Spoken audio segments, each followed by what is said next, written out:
Bonjour tout le monde, Jérémy, conseiller en vente chez Demers. Aujourd'hui, en cette splendide matinée d'octobre, on est en direct du rang Saint-Julien à Saint-Féréol-les-Neiges parce qu'à Québec, dans la grande région de Québec, on a la chance d'avoir une piste asphaltée dédiée au ski à roulettes. Donc c'est une manière de s'entraîner qui est spécifique au ski de fond et qui donne une chance pour reprendre la technique avant que la neige arrive. Donc aujourd'hui, on va regarder un petit peu qu'est-ce que l'équipement, comment s'initier, puis en général, tous les points abordés pour faire du ski à roulettes. En ski à roulettes, comme en ski de fond, on a deux styles. On a le style de patin et le style classique. Donc on peut pratiquer les deux sports, c'est deux skis qui sont différents, qui n'auront pas la même utilisation. Mais comme je disais, tout comme en ski de fond, on est capable de pratiquer les deux styles, été comme hiver. Au niveau du matériel qu'on va utiliser, on peut récupérer les mêmes bottes et les mêmes bâtons l'hiver. Évidemment, si vous avez des beaux bâtons en carbone super fancy qui valent cher, bien ceux-là sont fragiles. Puis en ski à roulette, vous avez plus de chances de briser un bâton qu'en ski de fond.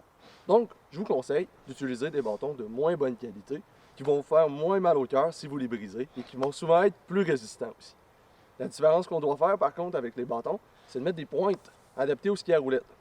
C'est des pointes qui n'ont pas de panier évidemment parce qu'on skie sur l'asphalte, puis qui ont des pointes au tungstène qui sont extrêmement résistants. Qui vont permettre d'avoir de la traction sur l'asphalte de manière répétée. Parce que c'est vraiment dur l'asphalte, puis aller chercher la traction, ben, c'est dur pour les pointes. Donc maintenant, parlons de l'équipement de protection. Évidemment, le ski à roulettes se pratique sur une piste asphaltée, puis c'est pas partout, comme ici au Mont-Saint-Anne, où on peut pratiquer le sport sur un circuit fermé où il n'y a pas d'autres utilisateurs. La plupart du temps, on va le pratiquer sur une piste cyclable où il y a des vélos, où il y a des gens qui marchent, ou bien sur la route où il y a des voitures. Donc, il y a vraiment un danger et on doit se protéger. L'élément de protection le plus important, ça va être un casque. Tout comme en vélo de route ou en vélo de montagne, notre tête, on doit la protéger et ça avec un casque. Un casque de vélo de route ou de vélo de montagne va faire la job tant qu'il soit en état et qu'il ne soit pas expiré. Aussi, ce que je recommande, c'est d'avoir des gants. Pas nécessairement des gants spécifiques de ski à roulette, n'importe quel gant quand même assez mince, de vélo de montagne, de course à pied ou de ski de fond vont faire la job. Les gants vont aider au confort avec vos bâtons, puis aussi à vous protéger si vous tombez sur l'asphalte.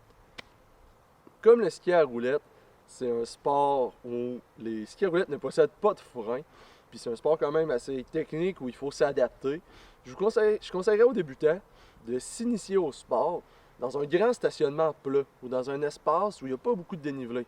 Parce que ce qui est difficile souvent en ski à roulettes lorsqu'on commence, c'est les descentes, c'est les virages et c'est les arrêts.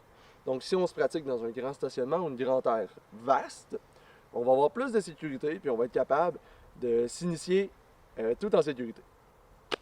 Donc voilà, on a fait le tour de pas mal tout ce qui est à savoir sur les bases du ski à roulettes. Évidemment, il y a beaucoup plus de détails et de subtilité à la pratique de ce sport-ci.